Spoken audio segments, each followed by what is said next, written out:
So you learned how to write a D flip-flop with a synchronous reset and an enable signal.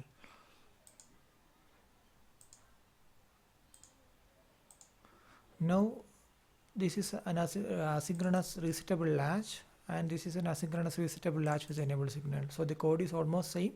The only difference is here, instead of an always at positive statement, we will use an always latch statement.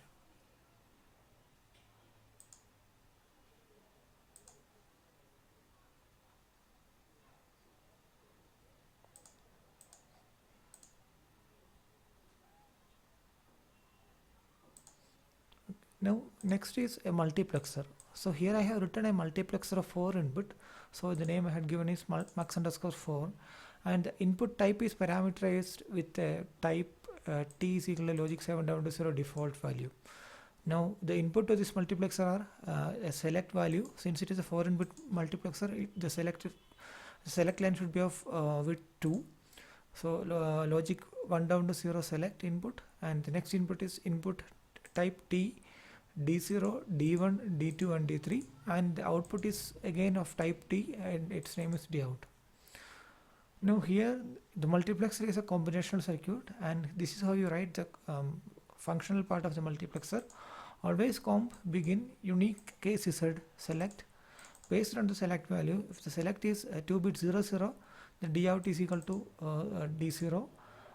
If it is 0 1, Dout is equal to D1 and so on. If none of these values are satisfied, the Dout will be equal to X. So this is a code to write a 4 input multiplexer. So in your general components, you can write the multiplexer for 2 input, and you can again write the multiplexer of 8 input and 16 input and 32 input. So which you need to instantiate appropriately in your design code.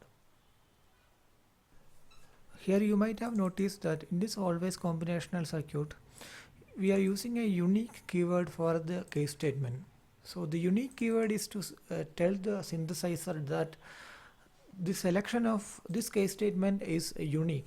That means only one of these values can be present in the select value at a time. So at any point in time, if the select is coming with two different values, which is listed here, then it will give a runtime error in the synthesis. So this is to avoid unwanted circuit generation, which is not expected by you when you code your case statements. Adding the unique statement also tells the compiler that here you have listed all the valid combinations in the circuit, and if any of them are not listed, the compiler is free to optimize the output or the circuit generated. So here you are adding a default statement, and if there is no default statement added here, and if there are some other combinations possible in this case statement, then the compiler is free to optimize the output circuit generated out of this whole circuit when you add a unique statement.